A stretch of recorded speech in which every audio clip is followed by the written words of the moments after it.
Friends, இன்றைக்கி நம்ம பார்க்குறது press behind the neck work out எப்படி பண்ணுறது, அதன் பலன் என்ன அப்படின்னு பார்க்கலாம்.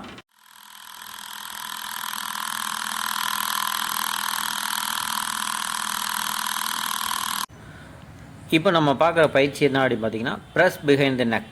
இந்த பயிற்சி இது வந்து பார்பலில் தான் பண்ண முடியும். தம்பிளில் வந்து கரெக்டாக செய்ய முடியாது. அதனால் இந்த பயிற்சியை வந்து நம்ம பார்பலில் தான் செய்யணும். உங்களுக்கு தேவையான ஒரு பார்பல் எடுத்துக்கோங்க. பெஞ்சு ப்ரெஸ்லாம் பண்ணுவோம் பார்த்தீங்களா, மிலிட்ரி ப்ரெஸ். இந்த மாதிரி ஒரு பார்பல் எடுத்து அதில் உங்களுக்கு தேவையான எடை பிளேட் வந்து இதில் நீங்கள் வச்சுக்கோங்க.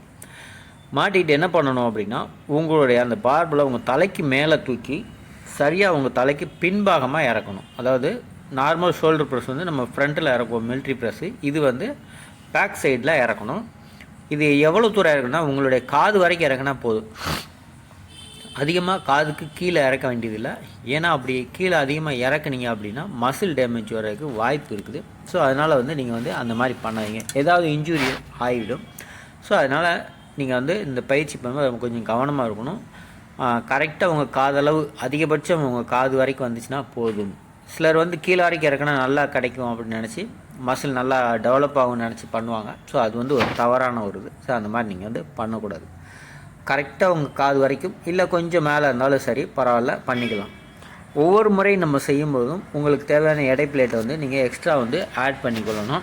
ஸோ இந்த பயிற்சி நம்ம பண்ணுறபோது உங்களுக்கு என்ன பலன் கிடைக்கும் அப்படின்னு பார்த்தீங்கன்னா, உங்களுடைய ஷோல்டர் மசில் வந்து டெவலப் ஆகும். அதாவது டெல்டாய்ஸ் வந்து நல்ல டெவலப்மெண்ட் கிடைக்கும். நீங்கள் உங்கள் ஷோல்டர் பைசப்ஸ் வச்சிங்கனாலும் சரி, உங்கள் ஷோல்டர் வந்து நல்ல ஒரு மேடாக தெரியும், பம்ப் மாதிரி தெரியும். ஸோ அதே போல் உங்களுடைய ட்ரெப்பீசியஸ் மசில் இருக்குது பார்த்தீங்களா, பேக் சைடு, அதாவது நம்ம அப்ரைட்டரெல்லாம் போடுவாங்க, இல்லை தம்பிள் சர்க்கு பண்ணுவாங்க.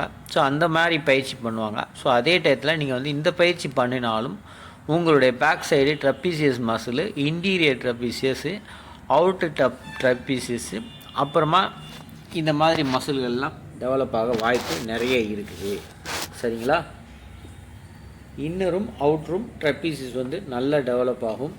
அப்போ இது போக டீப்பாக மசில் வந்து உங்களுக்கு வளர்ச்சியும் கிடைக்கும். சரியா?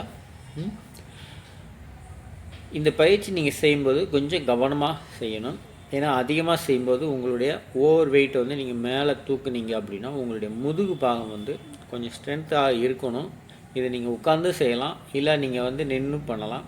அதிக வெயிட் இருக்குது அப்படின்னா உங்களுக்கு தேவை இருந்தால் பெல்ட் யூஸ் பண்ணிக்கோங்க. அப்படி இல்லை அப்படின்னா பெல்ட் யூஸ் பண்ணாமல் பண்ணலாம். இடுப்பில் நீங்கள் வந்து பெல்ட் கட்டிக்கலாம். இது எல்லோரும் கட்டணுமா அப்படின்னா அவசியம் இல்லை. ஒரு நார்மலாக வெயிட் வரைக்கும் நீங்கள் கட்ட வேண்டியதில்லை. சில நேரம் வந்து சிலருக்கு தேவைப்படலாம். அதனால் வந்து அவங்க வந்து இடுப்பில் பெல்ட்டு யூஸ் பண்ணிக்கலாம்.